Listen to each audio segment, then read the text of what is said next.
Greetings, dear ones. I'm Kryon of Magnetic Service. In the scheme of things, in general, globally, I want to ask you a question.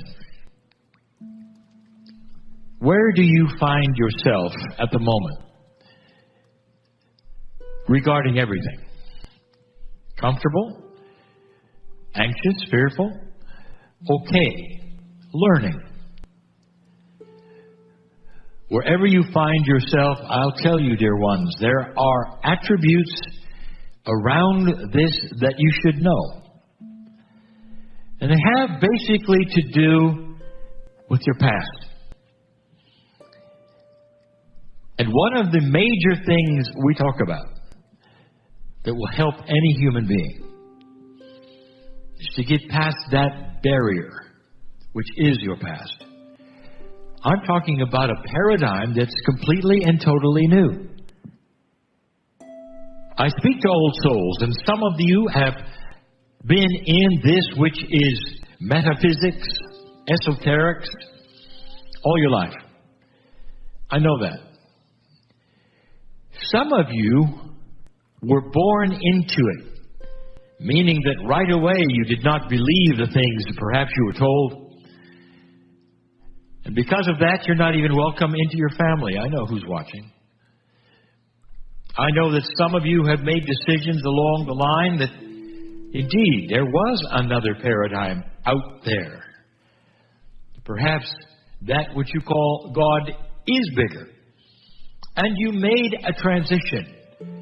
My partner is one. For in his middle 40s, he started the journey of asking the question, is God bigger than I was told? So he has been through all of that, which I ask you right now, where are you in this? The past becomes a wall. Oddly enough, the wall is in front of you and not behind you. A wall of your past that has to be climbed over or broken through, or at some time dissolved slowly, so that you can see truly if there is anything on the other side. The wall is that which is indoctrination, fear, anxiety, and again, training. I want to tell all of you, I want you to imagine this wall of your past. It is not necessary for you to take a running leap or targeting the wall or anything that you would think that you'd have to break through it, because you don't have to break through it. What you have to do is acknowledge that is there and ask the question, is there anything bigger on the other side of that wall that I should know about? If you ask it in that way, dear ones, you're giving permission to know. That's all.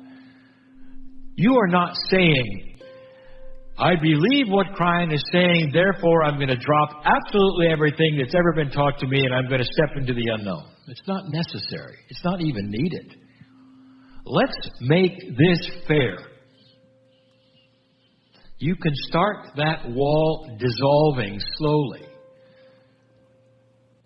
One bit at a time, one block at a time. You can disassemble it, but I want you to keep the blocks,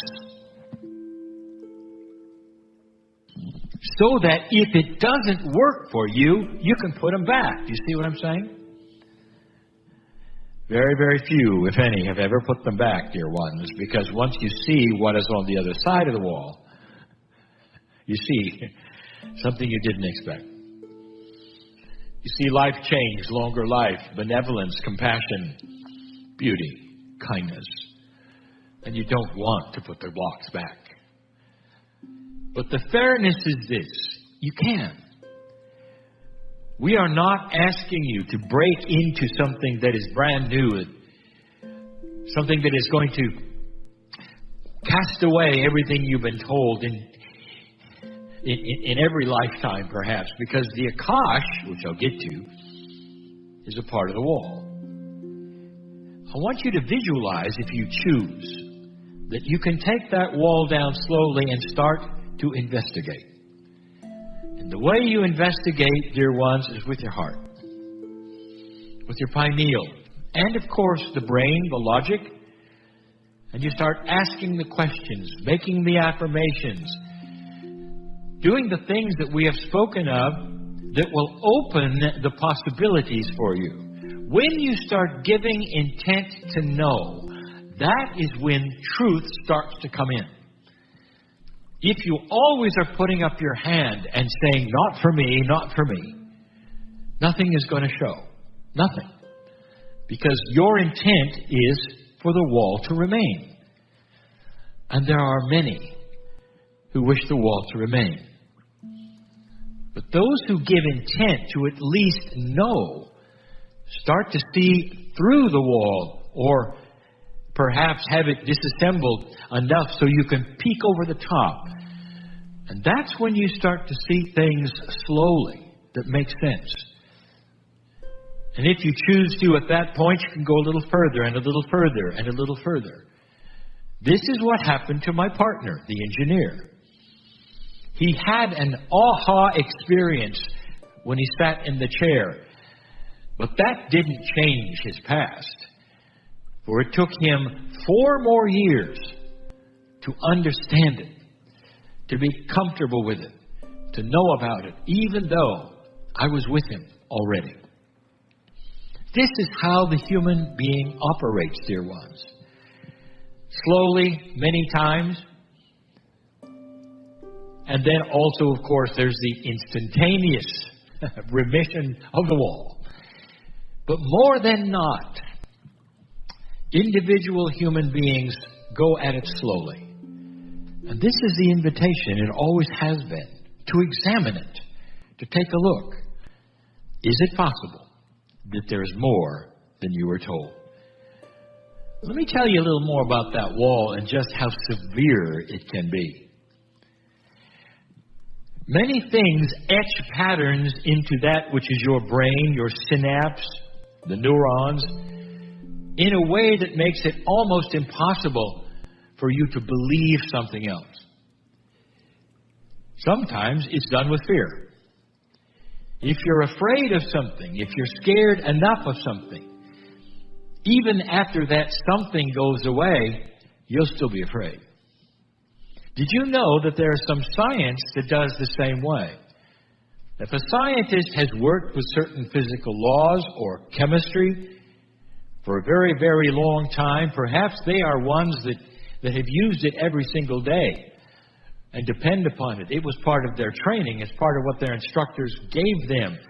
Then they went on to teach others about it, and they stand as a bastion of scientific knowledge. And then something happens, perhaps a new discovery, which changes a little bit of what they taught. A discovery that says, well, we're going to have to rewrite some of these laws because of what we found. And when those scientists see that, they go, no way, no way, no way. That can't be right. And then perhaps a year of review, peer review goes by. Perhaps then the articles are published. And then perhaps the differences are shown to be accurate and true. And perhaps the rest of science and the world understands the change. But not this one. The one that said, no way. We'll never believe it. Did you know that? They'll always stick to what they believe, no matter what the proof is. Now that's quite a wall. Let me give you a metaphoric example of that. This is a metaphor. It's a fun one.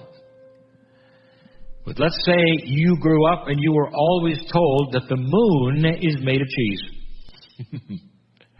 And that's what you were taught. In fact, it's in the textbooks right here. The moon's made of cheese. And as you've grown up, let's say they discover, well, it isn't actually. It's very much like the Earth.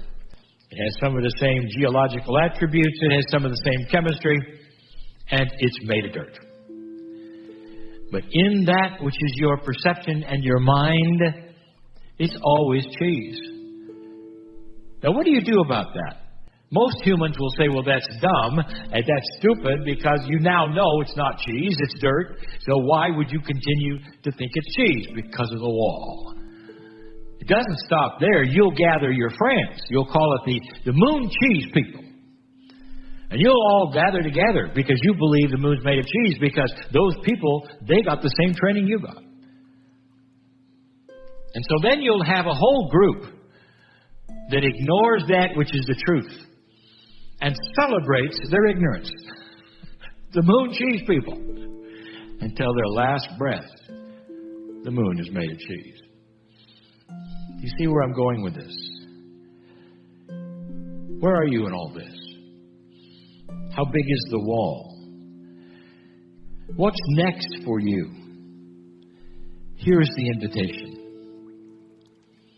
I want you to see the past as something changeable. I want you to look at the wall and say, what's the risk here? What's the risk? If I can put the blocks back and I can continue to believe what I was told or what I was taught or what I think, what's the risk? There really isn't any.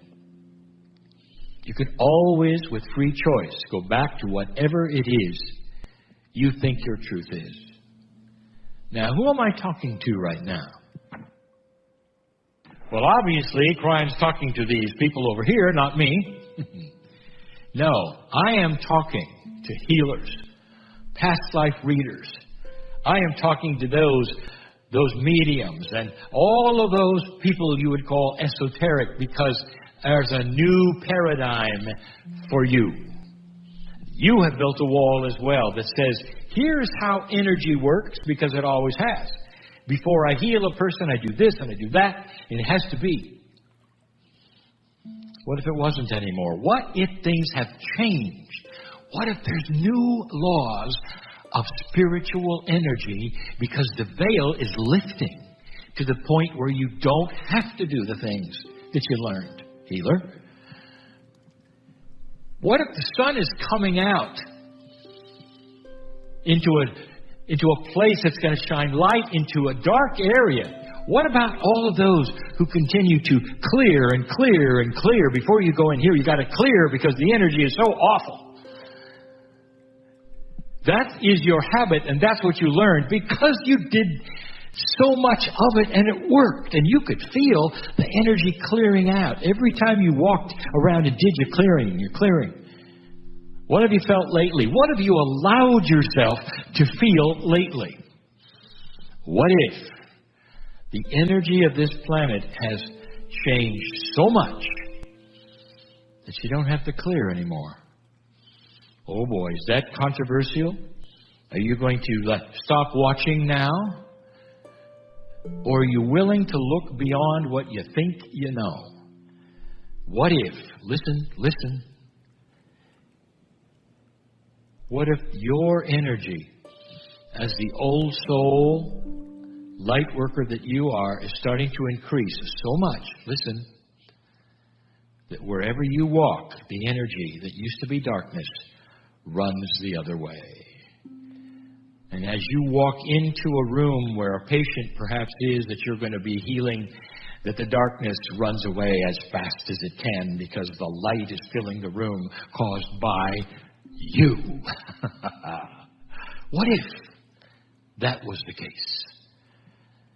You realize that all that clearing is to clear that dark energy that you had no control of before. Clear, clear, clear. And suddenly you realize that as you walk forward, the darkness goes away. That is what we're talking about, and that is a new energetic physics issue. It's esoteric and metaphysical and real. It also has properties of 4D. Because these are the things that we have taught are coming. And they're for the healers and the psychics. They are for all of those who are watching. It's new, dear ones. It's something that you should be aware of, dear ones. Because it then enhances your magnificence. Where's your wall? Where do you stand with all this right now? Do you think I'm right? Are you afraid of it? Do you think crying you're crazy? It's always worked a certain way. It's going to work that way. No, it won't. And no, it doesn't. But if you built your wall high enough, you'll never know that. And whereas your light is shining brightly, you'll continue to clear everywhere you go. And the angels will watch you, and they'll smile and love you just as much. And they'll say, well, dear ones, maybe someday you'll find out just how much light you have. That's the message of the day. It's the message that I'll always have. But right now, it's a special one. For it talks about a new earth, the new normal, even for the old soul. And so it is.